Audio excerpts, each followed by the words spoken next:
सबसे पहले प्रेस के सभी साथियों को हाथ जोड़ के नमस्कार, सत श्री अकाल। और आपका धन्यवाद करते हैं कि आप आंदोलन की शुरुआत से ही हमारी आवाज़ दुनिया के कोने कोने तक बड़ी ईमानदारी से पहुंचा रहे हैं। और मैं परिचय करा देता हूं, उसके बाद आदरणीय जगजीत सिंह डल्लेवाल जी शुरू करेंगे। मेरे दाईं तरफ हैं आदरणीय बलदेव सिंह सिरसा जी, आदरणीय जगजीत सिंह डल्लेवाल जी, आदरणीय अमरजीत सिंह मोड़ी जी, आदरणीय मनजीत गुमाना जी।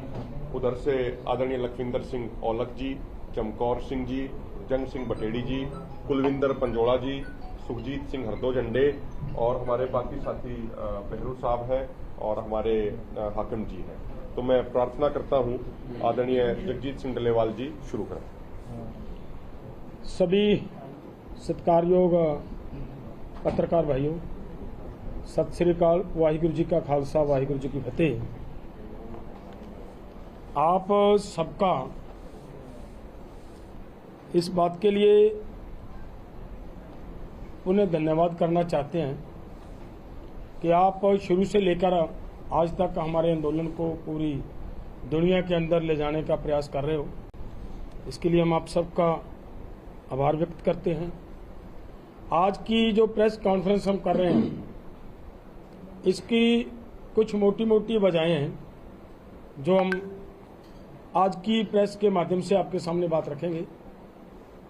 सबसे पहली तो बात यह है कि पिछले दिनों हमने कॉल दी थी कि हमारे कुछ नौजवान जो बिना वजह जेल के अंदर बंद किए हुए हैं, हमारा वहां पे नवदीप लड़का है, अनीश है, गुरकीरत है।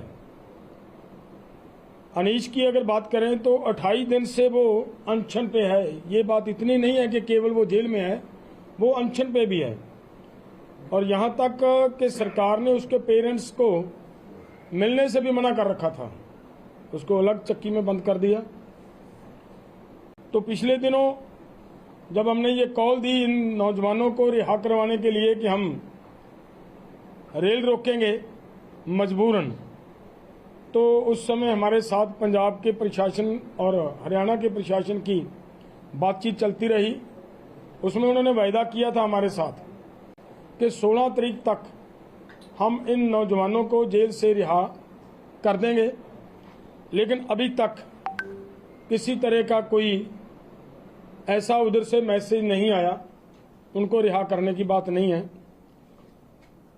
और साथ में हमारी ये भी एक डिमांड थी कि पंजाब गवर्नमेंट की, पंजाब प्रशासन की ये एक जिम्मेदारी बनती है कि यहाँ पे हम आंदोलन कर रहे हैं, वहाँ पे सभी तरह की फैसिलिटीज आंदोलनकारियों को प्रोवाइड करवाई जाएं। लेकिन वो आज तक इतना काम गलत और अधूरा पड़ा है कि लाइट की व्यवस्था नहीं हो पाई। जैसी व्यवस्था लोगों ने अपने आप की और उसका खमियाजा पिछले दिनों आप प्रेस ने अच्छी तरह देखा। वो क्या हुआ कि वहाँ पे बिजली का सर्किट शॉर्ट हुआ, 5-6 झोपड़ियां ना कहें, हमारे तो घर ही हैं, वहाँ पे पूरा सामान है, वो जल गए और एक ट्रैक्टर और एक ट्रॉली जल गया। तो ये सभी बातों को लेकर हमारे साथ कमिटमेंट थी कि इन लड़कों को 16 तारीख तक रिहा कर देंगे और किसी भी तरीके से हम करें। ये आपकी समस्याएं, आपकी जो फैसिलिटी चाहते हैं आपको चाहिए, वो हम प्रोवाइड कराएंगे। लेकिन वो अभी तक पूरी तरह वो किसानों को नहीं मिल रही। उसको लेकर हमारा ये प्रोग्राम है कि आज अगर शाम तक का समय और भी है, प्रशासन ऐसा ना कहे कि आपने बहुत जल्दबाजी की है, आज का दिन पूरा उनके पास है। अगर वो हमारे नौजवानों को रिहा करते हैं और वहाँ पे हमारी जो बिजली की व्यवस्था, पानी की व्यवस्था और फायर ब्रिगेड की व्यवस्था जो चाहिए वो पूरी करते हैं, मेडिकल की व्यवस्था चाहिए वो पूरी करते हैं, तो उसके लिए सोचा जा सकता है। जैसे हमने पहले ही पोस्टपोन किया हुआ है, नहीं तो फिर हमारी मजबूरी बनेगी कल हमें ट्रेन की पटड़ी पे जाना, हमारी मजबूरी बनेगी। हमारी कोई भावना, हमारी कोई इच्छा नहीं होती कि हम कोई हो हल्ला करना चाहते हैं। आगे बात यह है कि पूरे देश के अलग अलग जगहों पे ये गलत समय पे बारिश जो हो रही है, बेमौसमी बारिश हो रही है,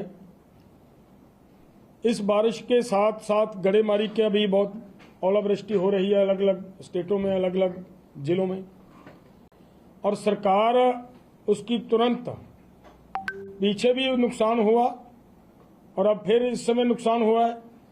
किसानों की ये हुई ओलावृष्टि के नुकसान हुआ या बारिश की वजह से नुकसान हो रहा है, उसकी गिरदावरी करवाकर उनका तुरंत मुआवजा देने की व्यवस्था बनाए सरकार। ये सरकार अपनी जिम्मेदारी संभाले, नहीं तो फिर किसानों को इस तरफ भी आंदोलन करने के लिए प्रयास करना मजबूरी होगी। आगे जो हमारे जो कार्यक्रम दिए गए हैं, इसके लिए पंजाब और हरियाणा के अंदर अप्रैल के एंड से लेकर मई का महीना, ये पूरा इसी काम पे लगाएंगे हम कि पंजाब और हरियाणा के अंदर बड़ी बड़ी यात्राएं निकालकर एक एक किसान तक ये मैसेज लेकर जाएंगे कि किस तरीके से सरकार ने किसानों के साथ पेश आ रही है और किसानों का कत्लेआम किया जा रहा है। वो सब बातें सरकार की जो हमारे साथ बेइंसाफी या अन्याय हुआ, वो लोगों के सामने रखने का हम प्रयास करेंगे।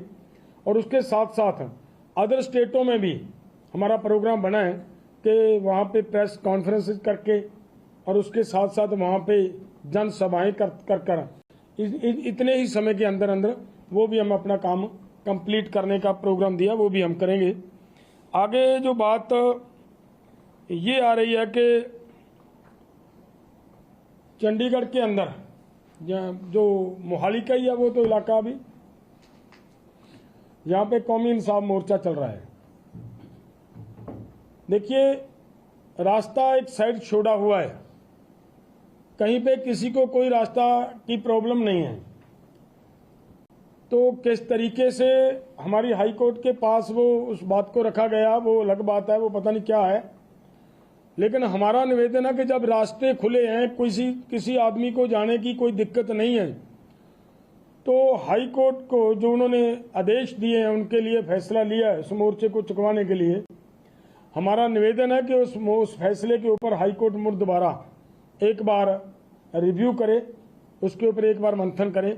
और प्रशासन को हम ये कहना चाहते हैं कि किसी तरह की भी उनके ऊपर जोर आजमाई, धक्केशाही करने का प्रयास ना करें, ताकि पंजाब का माहौल, देश का माहौल ठीक बना रहे, शांति बनी रहे। आगे एक बात और है कि देखिए, बीजेपी वाले जो हमारा निशाना है केवल सवाल करना, क्वेश्चन करने उनके ऊपर, वो हम कर रहे हैं और वो रहेंगे जारी, उससे तो भाग नहीं सकता कोई। क्यों? देखिए, पंजाब के किसान, हरियाणा के कुछ उधर से आए किसान, जिस समय उनके ऊपर अथरू गैस के गोले दागे जा रहे थे, उनके ऊपर गोलियां चलाई जा रही थी, एक भी नेता किसानों के पक्ष में नहीं बोला, सबने अपनी अपनी जुबान बंद रखी है। तो अब वो तो सवाल लोग तो पूछेंगे कि भाई, आपने जो हमारे साथ वायदे किए थे, वही वायदे हम आपको याद दिलाने के लिए जा रहे थे।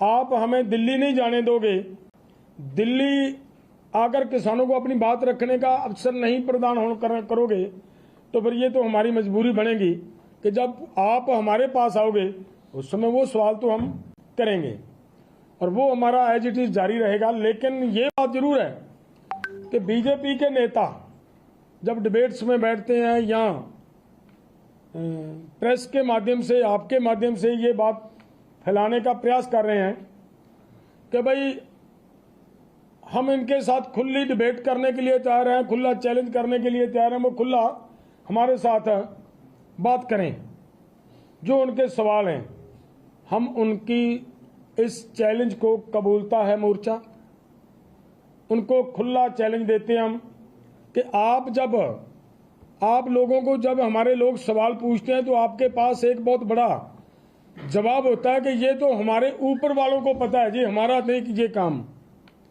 हमारा ये है कि अगर हमारे साथ बात करनी चाहते हैं तो हमारा उनका जो चैलेंज है वो हम कबूलते हैं, लेकिन उनको हमारा ये है कि उनके कम से कम वो ऊपर वाले ही हमारे साथ बातचीत करने के लिए खुली डिबेट मीडिया के सामने, लोगों के सामने जानी चाहिए एक एक बात, कि हम क्या कहते हैं और वो हमारी उस बात का जवाब हमें क्या देते हैं। हम उसके लिए तैयार हैं। 23 तारीख हम देते हैं, 23 अप्रैल। हाँ, जगह उनके लिए छोड़ते हैं। चंडीगढ़ के अंदर जो जगह वो हमें पर बोलेंगे उस जगह पे हम आएंगे और उनको खुली डिबेट में हम बैठकर उनको सवाल करेंगे और हमारे सवालों के वो जवाब दें, अगर उनकी हिम्मत है हमारे सवालों का जवाब देने की। तो दूसरी इसके साथ एक बात और भी है कि 23 तारीख दी हमने, 2 दिन का हम समय भी देंगे उनको कि वो अपनी जगह वो बताएं। अगर वो नहीं बताएंगे तो फिर जगह भी मजबूरन हमें ही बतानी पड़ेगी। वो प्रेस के माध्यम से हम जगह भी बताएंगे कि यहाँ पर बैठो, आओ हमारे साथ, हम आपके साथ हैं। वो चर्चा करने के लिए तैयार हैं। तो हमारी तब इतनी बात कहनी थी मैंने। वो अब आगे हमारे अमरजीत मोदी जी हरियाणा से हैं, ये आगे की बात आपके सामने रखेंगे। बहुत बहुत धन्यवाद सभी प्रेस वाले साथियों का, जिन साथियों ने आंदोलन को दुनिया तक पहुंचाने का काम किया। और आज जो मोर्चे की तरफ से कॉल दी हुई थी प्रशासन ने। देश दुनिया ਦੀ तमाम ਖਬਰਾਂ ਨਾਲ ਜੁੜੇ ਰਹਿਣ ਲਈ ਸਬਸਕ੍ਰਾਈਬ ਕਰੋ YouTube ਤੇ ਸੱਚ ਕਹੂੰ ਪੰਜਾਬੀ ਚੈਨਲ। ਇਸ ਦੇ ਨਾਲ ਹੀ ਬੈਲ ਆਈਕਨ ਦਬ ਕੇ ਪਾਓ